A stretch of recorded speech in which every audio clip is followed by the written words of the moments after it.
Very nice. Okay. Good afternoon, ladies and gentlemen. This is Ashwin Ramasamy. I'm the founder of Contract IQ, and we are a knowledge partner for CII for this webinar series. Starting today, you would be hearing from us twice every month on various topics of interest in IT for the businesses that are listening to this now. And we'll be talking on how to adopt IT in a pragmatic fashion within your organizations. And so far, through CII, we have conducted over 91 online sessions, and over 4,000 members have participated. And the feedback has always been encouraging, and that pushes us to go ahead with newer initiatives like this. And the topic of today's inaugural webinar would be the economics of on-demand or SaaS ERP. And I have with me Mr. V.S. Sundaraman. He's the Vice President of OnDemand ERP in Ramco, and he's the Chief Architect of the OnDemand ERP, which most of you would know that is the first cloud-based ERP, which is business grade. Mr. Sundaraman has a very interesting academic background as well. He is a researcher from IIT Madras. That's where he started, and he has been with Ramco for about 18 years now. And he has also spent some time with TVS Lucas as a manufacturing engineer. And his areas of interest are product development, evangelizing the concepts related to cloud and software as a service. And he's also an expert in the area of large-scale ERP implementation and customer support. With that, I'm very happy to formally invite Mr. Sundaraman to take over the dais and start talking about his experiences and perspectives on on-demand ERP. Over to you. Yeah, thanks, Ashwin. Good afternoon, ladies and gentlemen. It's really, I'm really delighted to have this session with you. First of all, my thanks to CII for providing an opportunity for us, and also for Contract IQ to partner with CII to bring this program to this. So,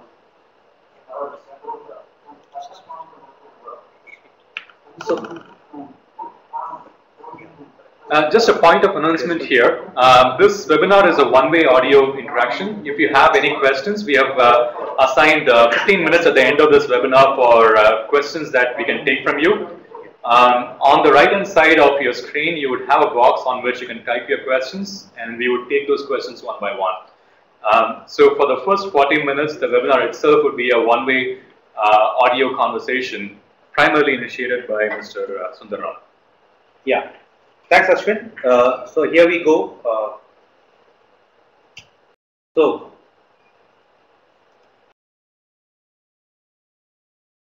you're just getting used to using the system, so bear with us for a minute. Yeah.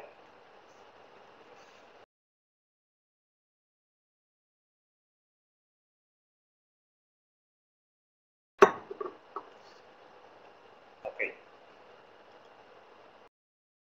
So I think we are through with the introductions. So what are the biggest challenges that growing businesses have in terms of the computerization or the knowledge management of an organization? If you see from a traditional growth point of view, all of us will agree that every growing business needs a formalized as well as a structured IT system to grow their businesses.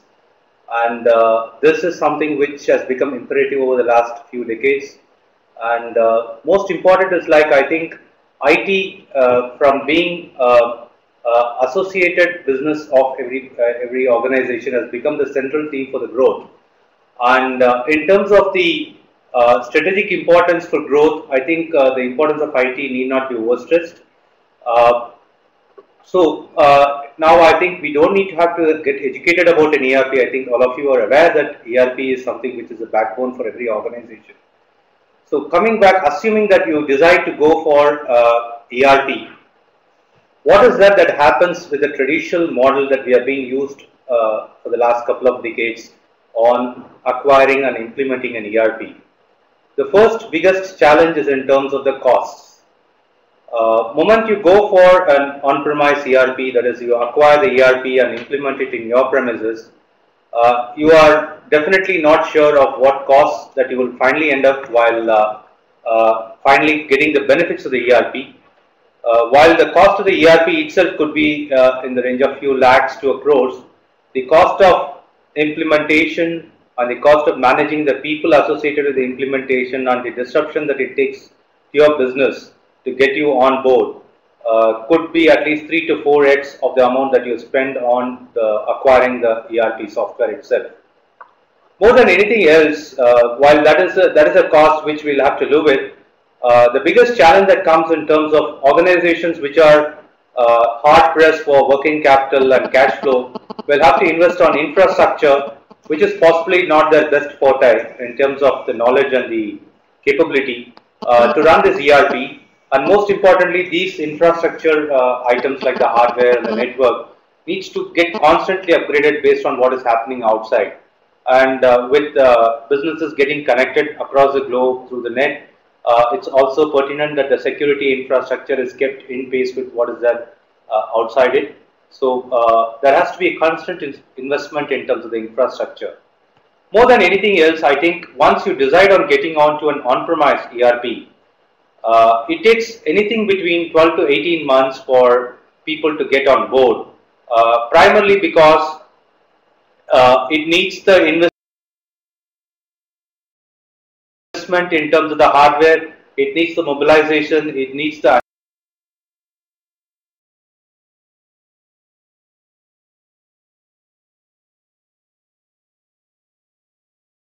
understanding of the businesses by the implementers.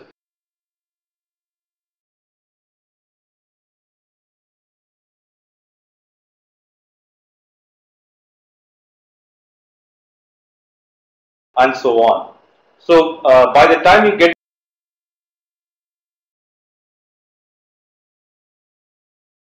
the benefit of what you have got a couple of years back, your product is already outdated and possibly you are not in the latest technology.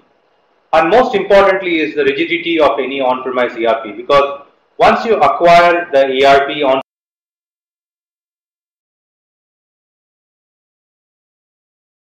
your premises, you will have to make sure that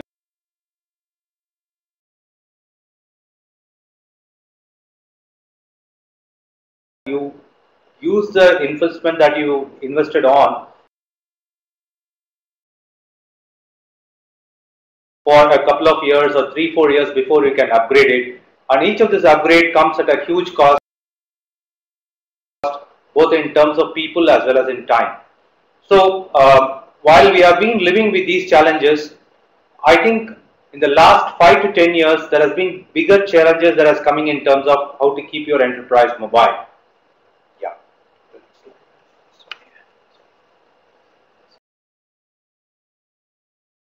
So what does it mean? Is your investment on IT anything worthwhile? To be very honest, the computers which we bought 3 years back, the servers which we bought 2-3 years back are worth nothing because they are outdated in technology. Nobody is willing to support them anymore. So it's almost like investment which is not going to see its light after 2-3 years. So it's almost like throwing them out onto a dustbin after a couple of years. So for small and growing businesses, there is a bigger advantage that is coming up. There's a bigger opportunity. People are not talking about investing on hardware, software, or licenses. Everything is now available as a service. That is, you consume what you need and you pay for it. Whether it is business or whether it is delivery of the product or whether it is the extensions that you want or you want the bandwidth, everything is available on demand and you don't pretty much invest on any hardware or software to start with. So what is software as a service? So we will be using the word software as service and on-demand as sort of an interchange, because on-demand solutions uses the software as service architecture. So typical software as a service model is a completely scalable and an elastic business model wherein the services are rendered over internet and the customer have to just consume without having to invest on anything on their premises. And how does it work? It's a completely centralized monitoring of the system where people utilize across the globe the same set of services. What it brings in as an added advantage is like you don't have to worry about the availability of the application. The application is always available. It is always having you for your consumption. Yeah. So if you look at it, where does it end? It's almost very similar to the lifestyle that we have been, our life has been changing over the last so many decades. In the early 70s, we used to be living in individual houses, which is more or less like a villa, and you possibly have all the facilities that is required for a house to be there, right from say a cattle shed or a generator to run your house. This is very similar to the software that we used to develop in organizations for ourselves, pretty much tailor-made. We have all the facilities. We would have a huge IT team supporting us, and we would describe what technology to use and how to use it. Over the 80s, if you see that we started getting into a gated community concept where we still live individually, but we still try to use a lot of common facilities. This is something very similar to the standardization we had in the software growth, that people started using some standard softwares, but still they used to have it as their own. By the year 2000, we see that most of us have moved over to flats where most of the services are available as a common service. You don't really own anything other than the cubicle space that you have, but it's still you get all the facilities, and possibly as we go along by 220, we may not even have a flat. We might be going as a time-based acquisition of space, so that you could work anywhere in the world. You could have a time-sharing holiday time-sharing space taken out in Japan in a couple of months, subsequently in Singapore or in India, and you pretty much move away from being fixed in one place. So this is a typical change in our lifestyle. The same thing has happened in the software business also. So what it means, the software as service model, why it is beneficial to you. The fundamental principle of software as a service model is a multi-tenant architecture. What it really means is multi-tenant. If you see in a typical flat-based systems, you as a tenant, you occupy a particular flat, but you use most of the common services like water, security, possibly a playground, a gym. All these things are common facilities that is available for you, and you don't own it. At the same time, you have the best of the facilities that you can utilize. So multi-tenant architecture is very similar to this, that there are multiple companies which use the software, but they don't pretty much own anything. They just utilize the services that are available, and the same infrastructure can service as many number of companies that it goes. What does it really mean from a business perspective is, there is one software which helps every organization to run without having to replicate. So instead of you acquiring a copy of the software and maintaining, there is one single version of the software which is hosted over the web, and different organizations subscribe to this, which gives you an enormous amount of scalability and as well as the amount of savings that you could make. Since the application is going to be one and used by multiple tenants, you see that the best in practices of different businesses will come to a single place, and that can be shared across different businesses. This helps in terms of the overall ecosystem growth, and it is also possible that this particular model can help you get the benefits of working in an ecosystem. Over and above, while we say that we would be using the common services, it is still possible for each organization to configure their own business processes as well as their own organization structures in the same environment. So a multi-tenant architecture is the core, is the basic heartbeat of software as service model. And this helps actually in terms of the scalability, in terms of the volume handling of the software as service model. So what's the biggest benefit that you see is, since the application is already predefined, it's available, it gives you very good advantage in terms of rapidly changing your processes and help you modify your businesses or adapt your business to what is there in the application. And more importantly, Software as services model have started coming with a facility to customize your application to your needs while you still use the basic processes of the ERP. So a sandbox is something which is where you start defining the added processes that you would require for your business to run, in addition to the standard processes that you would be having for your business. And since the application itself is being hosted on a web, it would be very simple to understand the application. Being a highly standardized software on the web, the training and the associated familiarization of the application becomes that much easier, and the scalability for the people within the organization is fairly simple. And the organizations don't have to worry about the usage of the application, because you could use it the way you want, and there is literally no limitation on how much of data you could store. And you could have hundreds of employees and hundreds of branches hooking on to the application without having to look at the size of your hardware. And more important is, like, since the application is available on demand and you don't have to worry about the maintenance of it, you can concentrate on your business rather than worrying about the availability of the IT as a service. So this improves the organization's efficiency, and more importantly, it gives you in terms of ability to include applications through your thin client applications. Like, you don't really need real big investment on the local end.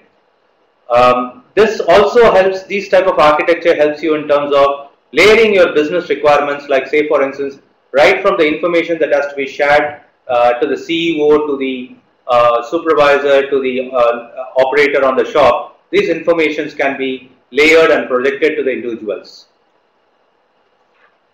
So one of the biggest concerns that any organization would have in terms of, like, what happens to the data that is kept as part of the ERP, because this is business critical, and some of the price lists that could be maintained in the ERP could be very critical for your business, and you would want to make sure that the information is highly secured and this is never compromised.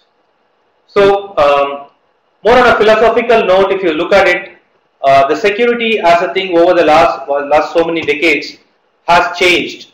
Like in the early 70s, we used to store the most precious items in our home on a big locker which is kept at home, and we used to keep it separately. Over a period of time, this went on to banks, which actually invested on infrastructure to maintain this, and we used to hire the lockers to keeping our valuables.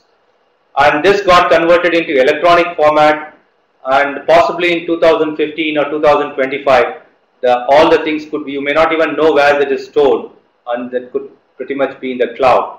So the security as a thing, like, say if you look at it, people have started gradually outsourcing the security to the best of the players, and they would and these players have got the best of the practices to ensure that the data is secured. Today, pretty much most of our personal information is kept on the cloud, and we really don't worry about the security because we are sure that the people who handle it have the best practices in place. Right. So coming to the value proposition of the software as a service model, this particular model for small and medium businesses gives you a complete scalability. That is, basically, when you are a small organization, when you are growing business, you can start with a small amount of subscription. As you grow, as your business becomes more bigger and complex, you could start using the full length and breadth of the application to suit your business needs.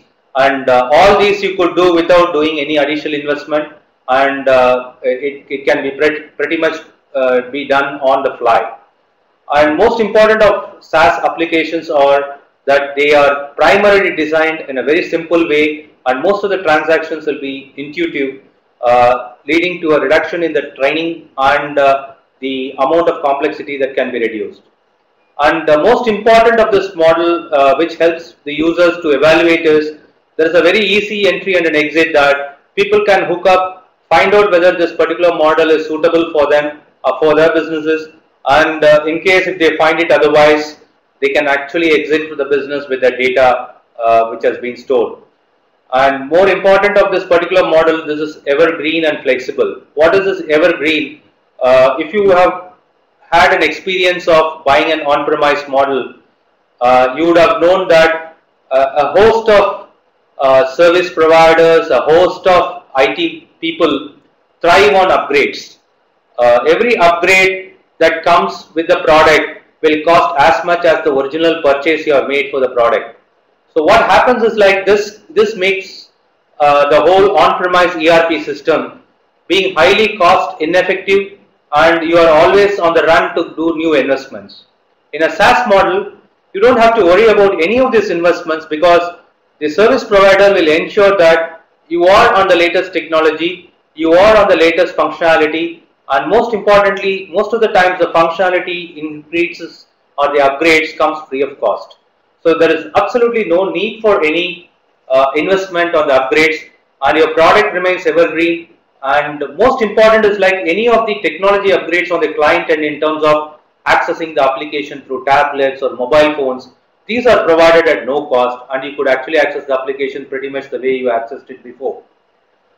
And more importantly is like the customers can actually concentrate on what is a core business strength rather than investing on IT and managing it.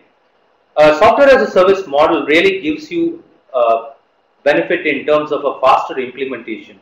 What it really means by faster implementation is if you are a small startup and you would like to start the business from tomorrow and want to have an ERP class solution to help you in your business, you could pretty much go live in a matter of hours if you have all the data in place, because the infrastructure is already in place, you are pre-configured, it's a running system, you are just happen to be one more tenant in the whole ecosystem.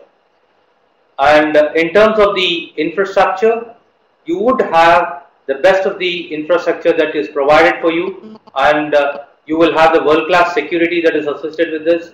And these organizations which provide the software as services model, they get certified by best of the certification organizations across the globe, so that your data is secure, and they constantly make sure that they upgrade their infrastructure to protect themselves against any of the threats through the internet.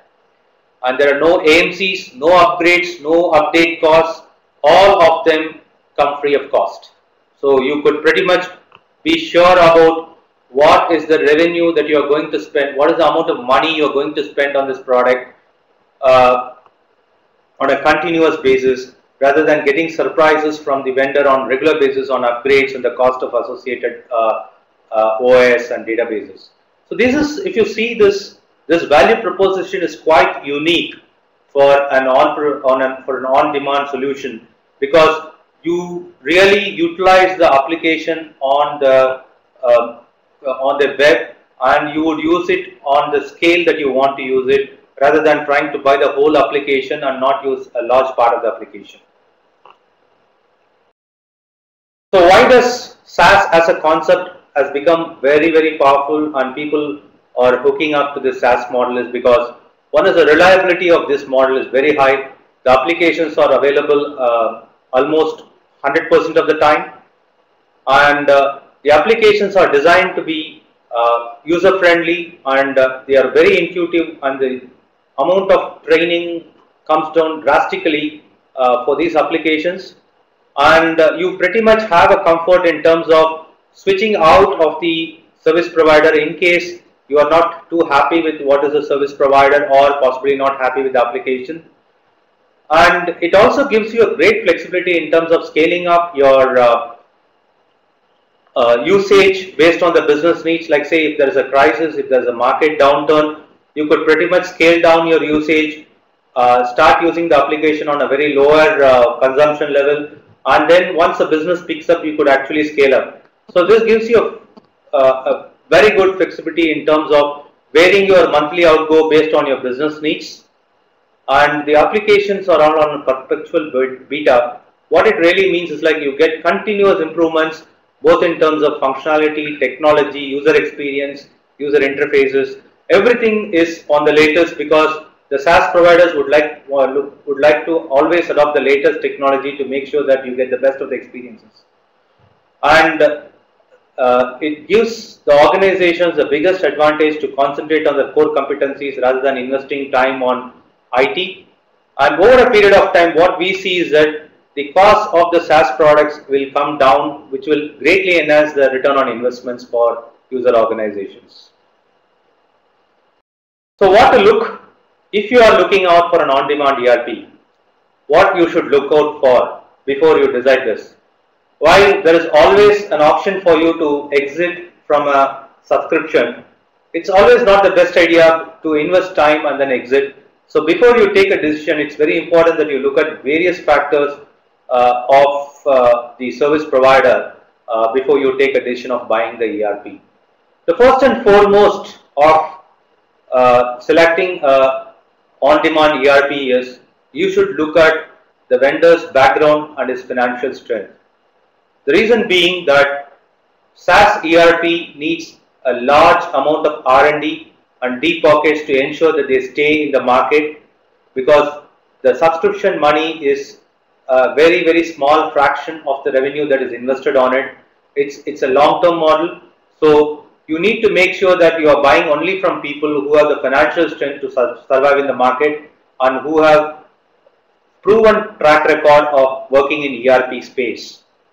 And most important is, like, of course, your data has to be secure.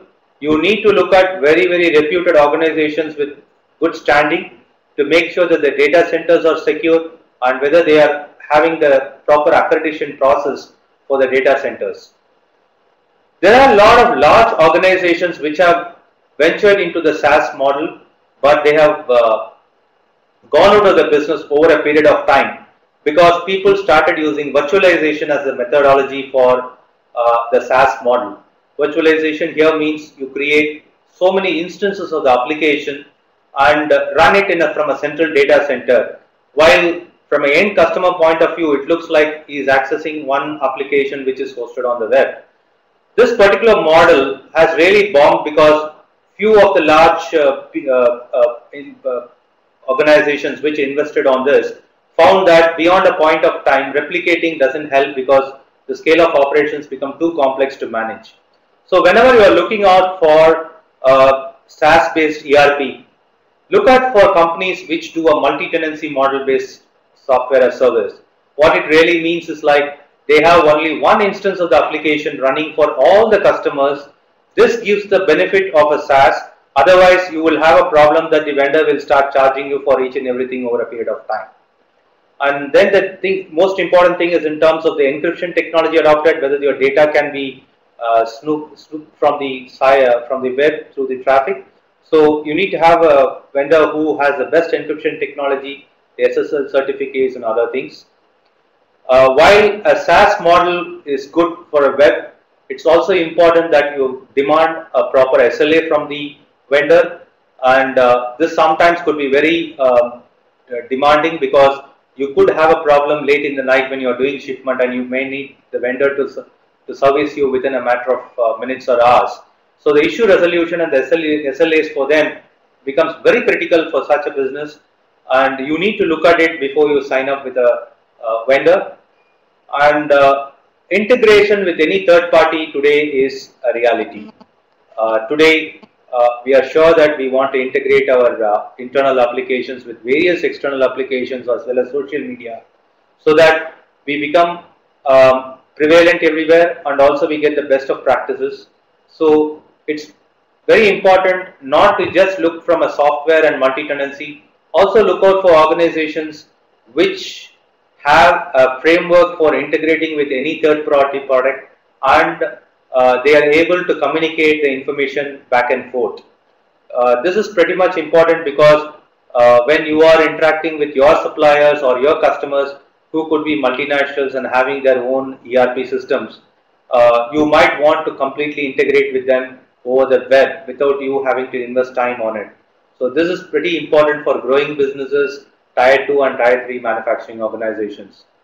And most important is, like, these customers, these vendors who supply software as services model need to have all the regional statutory regulations in place in their product and the necessary audit trails for the authorities to look at. There has to be also a flexibility in terms of what are the types of extensions that one can do as part of this application, because it is important that you have the product flexible for your business to extend it for the smaller needs that you might have. So the tools that the vendor supplies, which is normally free of cost, should help you to extend the application to a large extent. And the subscription model has to be very simple.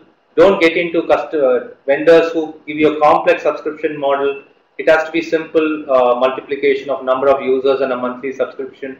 And in this model, subscription is normally the only money that you pay, rather more than the first time installation charges and the implementation charges.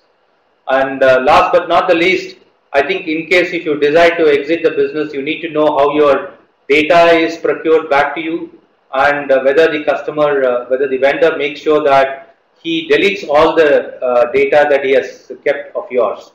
So this is predominantly the thing that one has to look at before signing up for any on-demand ERP, because this particular business model requires you to take extra steps because your data is actually kept in an external place.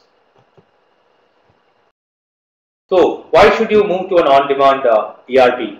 One is, if you're a startup, on-demand ERP is the best option for you because there is absolutely nothing you have to invest on. Just you need to have connected to the internet. And more importantly, like there are a lot of SMBs which are stuck with on-premise application, and they are spending huge amounts of money in making those older generations or the legacy systems running every year. And instead, that if a part of that money is invested on acquiring ERP over the web, that's a software as service model, they would get the best of the benefits. And there is a lot of large corporates, not necessarily the smaller ones, the lot of large corporates all looking at outsourcing their ERP to the cloud model. And this is something which is going as a big phenomenon, because this leaves them with a lot of resources for their internal growth as well as looking at bettering their existing businesses. So if you are looking out for moving to an on-demand model, just look at your current cost structure that you are having for your on-premise, and you would see that the cost benefit of moving to a SaaS ERP far outweighs the current implementations that you could be having in your premises.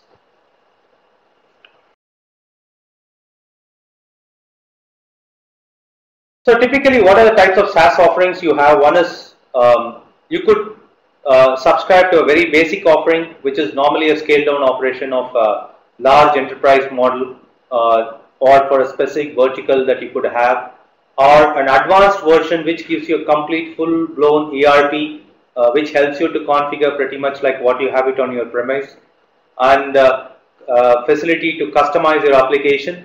Or you could also go in for an option of modularizing your offering, like in terms of you could start with sales function, you could gradually move over to your purchasing function, your inventory function. You could actually take all these one at a time and start implementing in your organization. So the SaaS offering comes in variety of spaces and ways that you can adopt it at various points of time. And we have seen organizations which take them on a smaller note, maybe starting from a back office operation, then taking it onto the front desk and also to the plants. So what is important when you are moving on to a on-demand ERP? The first and foremost is to make sure that your current data is really good, and you need to make sure that this is best in class in terms of the data verification. And more importantly, you have to identify what are the practices that you would like to fit it into the ERP product. It is not that you have to take everything onto the cloud. There are a lot of things that you could actually have it in-house. And in case if you have any specific reporting functions which is not supported by the ERP, possibly you have to identify what are the things that you would like to have it in the ERP, possibly talk to the vendor and get it done, or develop it as part of a customization. The most important aspect of any on-demand ERP is to have a very reliable network capability within your organization and also your access points. While many of the software providers have started providing applications over the web, and they are available on the mobile, it's important to still assess your network availability so that you don't run the risk of not able to connect to the application over the web. So a quick comparison between on-premise and an on-demand and an on-premise. In an on-site model, you will have a very high capital expenditure, that is upfront you have to invest and you have to wait for months and years to get the benefits. Here there is no capex and there are no direct or indirect investments on an on-demand model, and it's a complete subscription model, and it is pay as you use type of model. Depending on what you use, you have to pay for it, and there is very less setup time in this model. The model can scale up infinitely on anytime, anywhere access, complete upgrades free, and more importantly, it's a flexible licensing. This is a model which has been catching up in the last few years, that while there is a subscription, the subscription also varies based on what you use. You need not have to subscribe for the entire ERP. You could even subscribe just for the financials and pay only for the financial part of the application rather than trying to pay for the whole thing, which is a very big benefit for organizations, because it's not a one solution for everybody. It's a customized and a flexible solution for different organizations based on the needs. So this is a typical TCO comparison. If you look at it, the various cost elements that could come in an on-site model is that the various hardwares that you will have to invest, the network, the switches, the associated bandwidth, the system software, the operating software, the databases, and over and above this, you would have a lot of other applications coming up like reporting software, the antivirus things, all those additional information, softwares that you have to buy. These are possibly one-time costs. While it is very subjective, these undergo changes every 3 years. The recurring cost could be your IT staff and application specialists that you would need otherwise if you have it on your premise, and the AMCs that you pay for your hardware, software, and all other vendors that you have, and the money you have to pay, money and time you have to spend on version upgrades, and the infrastructure management in terms of having a data center or a simple room with AC, managing the AC, AMC for AC, all those things if you put together. We have proven records that on a 5-year period, you have a 30% cost saving. We are talking about just the cost, we are not talking about the speed and the benefits that you get. Those are intangibles that you get out of this model. So this particular model is something which is very, very cost effective as well as closer to the business benefits for end users. And why SaaS is becoming very important of late is people are moving from a concept of asset to utilization or utility, customization versus compliance. People try to do outsourcing rather than trying to do competency building within the organization. Organizations want it to be lean and mean rather than becoming robust and complex. And service subscription is becoming a reality rather than trying to buy the entire software product and trying to figure out what part of the application I would like to use. So the whole trends that in the ERP market leads to software as service as the predominant software delivery platform in the years to come. So this is a general trend as reported by Gartner. If you see that Gartner predicts that close to 40% of the businesses are going to acquire on-demand ERP, and SaaS-based ERP is going to be the next biggest opportunity in the Indian SMB segment. Yeah. So we are winding up the presentation. I think we have 5 extra minutes for the question answer session. Yeah, we had initially planned for 15, but I think like we have finished ahead of time. Yeah. So we have 20 minutes for questions. So we are open now for questions if you have any.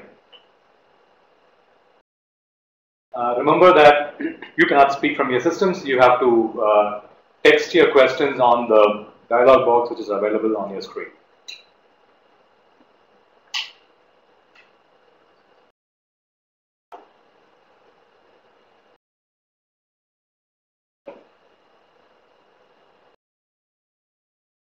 So before the questions come in, let me ask, so there's one there.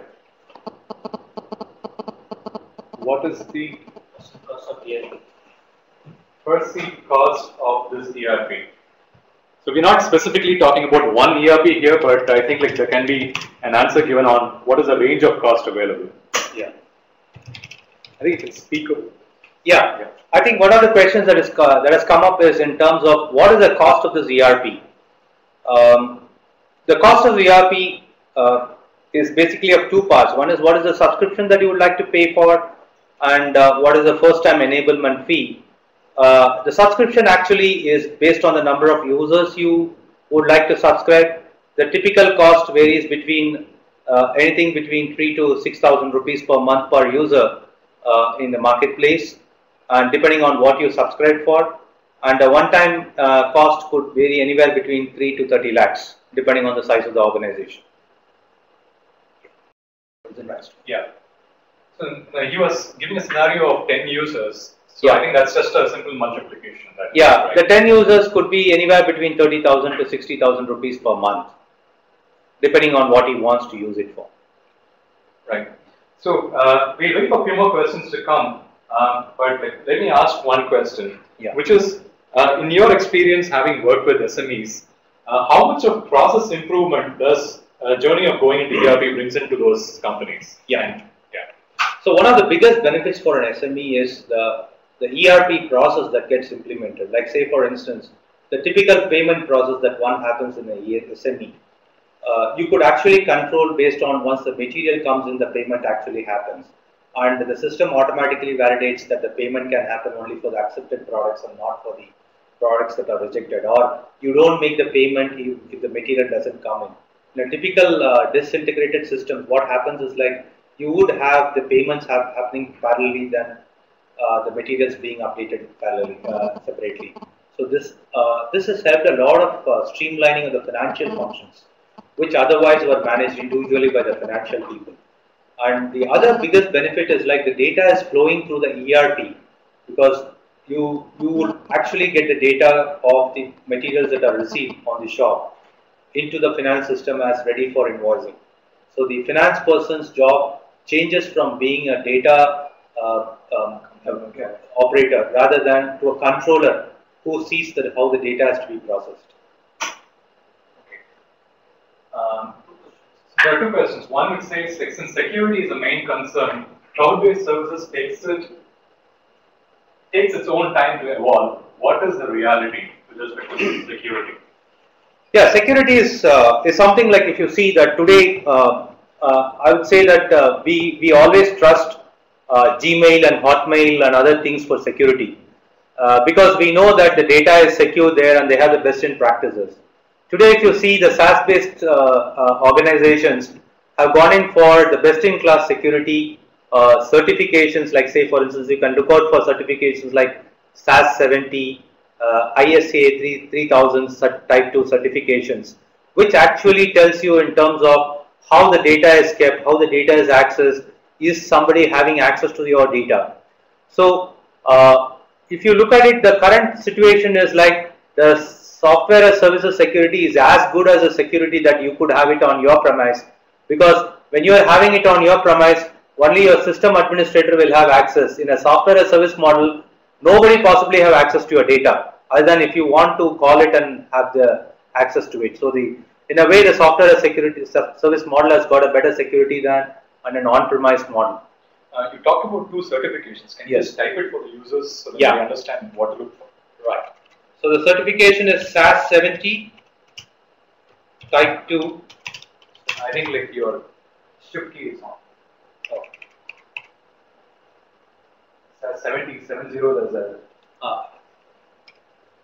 Yeah, I'm not able to see that. Can you get the mouse, please? Yes. Switch on the light.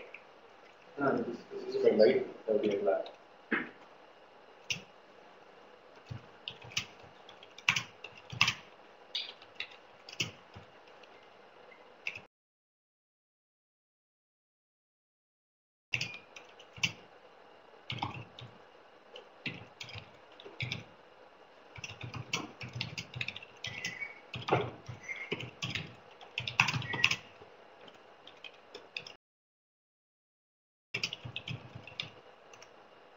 Yeah, so that's SAS 70 type 2 and ISA 3000 type 2.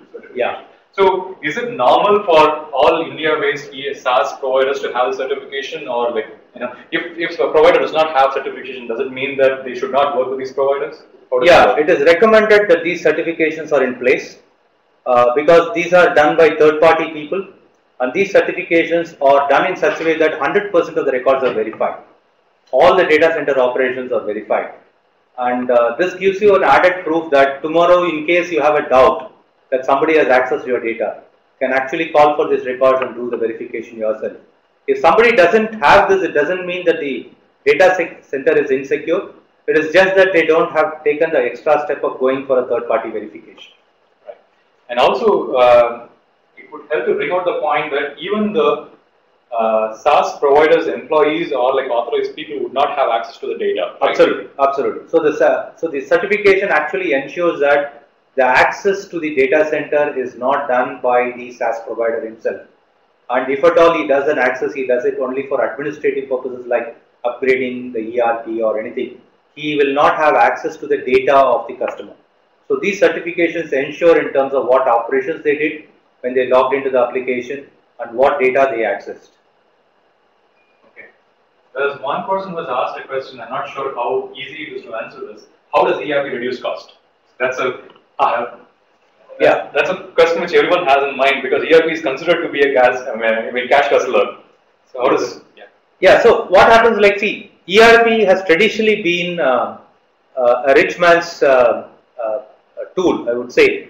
What SaaS has done is, like, what possibly you have to spend $1 million to install, you could actually access it by paying a 10-user license of 30,000 rupees per month or 40,000 rupees per month.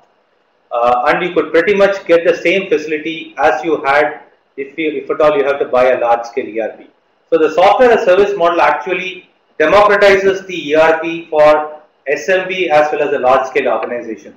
Coming to the question of how ERP reduces the cost, what ERP makes sure is, like, there is a flow of data across different business functions of your organization, so that it can reduce the coordination activity between your business functions, and the data is kept integrated across the various functions of your organization, like the sales data will be used for the finance, or the purchase data will be used by finance. It is definitely a proven fact that companies which implement ERP have got better control on the data flow as well as what is happening in the organization. While ERP is not the only tool to make sure that the organization is successful, there are other ways to do it. Right. One more question people would have is, when it's on-premise ERP, though it's costly, like the person who is coming in to implement, and if things go wrong, or even if it's for the purpose of training or onboarding, it's easier to call a person and ask like how things have to be done, and it's easier to call them multiple times. Correct. If it's on cloud and if you're buying with your credit card, or like just going on a shopping cart and buying an ERP, it also gives a feeling that what if my managers have to be trained more than the normal training which you offer. How do I reach someone? So what kind of support infrastructure you have for SaaS products in general? Yeah. So this is pretty important, because it's very important that ERP is not like buying on a net. It also needs some amount of training, knowledge, and this in terms of familiarization with the ERP. What normally comes out with a standard ERP package, most of the SaaS ERP implementation companies, is the initial few weeks or few months, there will always be a face-to-face relationship that is established depending on the size and complexity of the organization. If your organization is simple or a startup, the interface could be few days. If your organization is complex, the interface could be for a few weeks or months. So it doesn't take away the fact there is a complexity, people have to be trained. There is training, there is definitely going to be training. Where it is different from an on-premise to this is, in this case, what happens is, like, the first time this provider will provide you all the information and make sure that they train the best of your people. Over a period of time, you would have all these available on the web on how to use the application, so that you can use those resources to get it. And there are also communities and forums that will help you to use the application better than even what the service provider can offer. So there are forums that are set up which will help you to exchange ideas between the ERP users who develop how to use the application better. So in all practical purpose, I would say, except for the application being in your place, you have the same flexibility as you have for an on-premise. There's a question on the applicability of ERP for education institutions, and they're looking for some real-life case studies on like whether they should go for ERP in education institutions. Yeah, I think the enterprise level information is something which any type of business would definitely look at. With education not being in the sense like becoming a mass oriented thing rather than from a less volume to a high volume business, what is happening is like there is definitely a bigger need to make structured information and flow of data from one division, like say from an administration department to an admission to a collection or a finance department. I think there are few ERPs that is coming up on the educational sector, which is working towards that. I think it is still it's still a very nascent market from an ERP perspective, but there are still players who are in that field. That brings to the question of like whether one should go for vertical specific ERPs or generic ERPs. Yeah. See, the vertical specific ERPs run the risk of the long-term viability of these companies is very important, because when you are vertical based, you need to be highly focused and you need to get the critical mass to run the business. While it is good to get a standard ERP, build few amount of the extensions that is required for a vertical rather than going for a pure vertical based solutions. Because if you are taking, let's say for instance, you are buying a textile based vertical ERP, the problem with that is like they will have the best of the features on the textile part of it, but when it comes to financials and supply chain, they may not have the best of the practices, because their focus would be on making sure that the vertical specific part is done. So it is always better to go for a generic ERP which has got a flavor of that particular vertical and that has got the capability to handle that, rather than going for a complete vertical base. This purely from a long-term viability of the organization, because in a SaaS-based ERP, our experience has been that the more generic you are, the more sustenance you get, and you build a specific vertical-based solutions over an existing generic ERP. Okay, there's one more question. How do you see adoption in manufacturing vertical? Will on-premise ERP offer the advantage of in terms of customization? Yeah, in fact, our experience over the last 6 years has been that manufacturing and trading are the two businesses which adopt this ERP on a very high scale.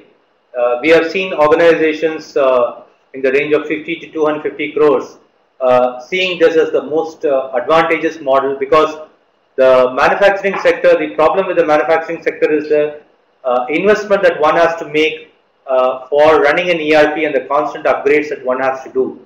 And traditional ERP, if you take, they are very strong in manufacturing. So the SaaS-based ERPs, which are currently in the market, have very good functionality to adapt to the manufacturing basis. And our experience has been that the manufacturing sector has been the most beneficiary of this particular model. It's the biggest beneficiary of this particular model.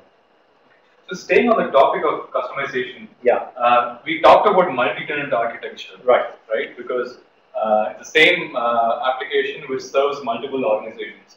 But the moment you bring in customization, does the customized version go out of the multi-tenancy? Yeah. The customization, actually, if you look at it, there are very few SaaS providers across the globe who give you a complete customization suite that will help you to run the business as you would have had as an on-premise solution. The customization part, as we do in Ramco, is that we provide a complete suite of customization, which can coexist along with the primary application, and that becomes a separate additional access module for each of the customers. So what it essentially means is the IP of the customization rests with you, and you could pretty much do whatever you want without your IP being exposed to others. So the customization, this is one particular model where you have a core ERP which is run by the software as service provider, and you have a sandbox in which you will develop the customized solution which you would like to extend on an existing ERP and keep that separate. And the advantage of this particular model is the sandbox environment can remain as it is irrespective of the increase in the functionality of the base application. So the sandbox will be interacting with the base application on a regular basis to get the data, call out information, take reports or take some decisions. So this is a very good model in terms of providing customization, and more importantly, when you are doing it on the cloud, you do it without any cost because the infrastructure is provided by the service provider.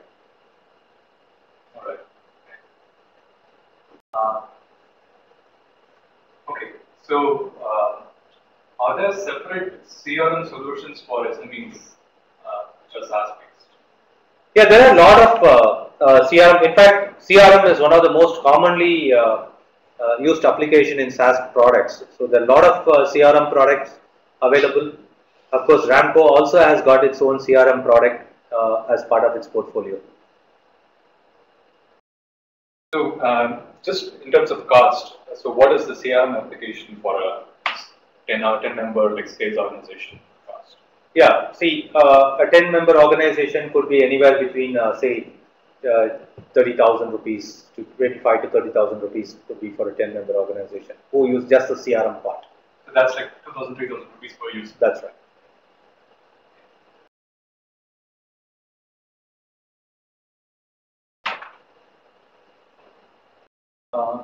Yeah, we would wait for, we could take another couple of questions if you have, otherwise like we would have to wind up for the day. We have about 5 minutes, so any more questions on your side? And perhaps you could also like leave your email ID so that like, if people want to like, continue this conversation offline, they can do that too. Yes.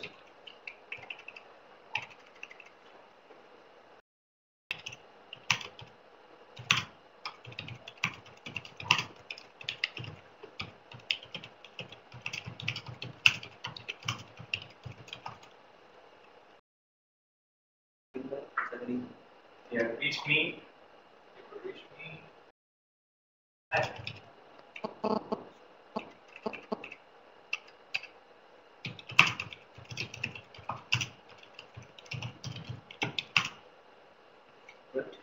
Yeah, any clarifications?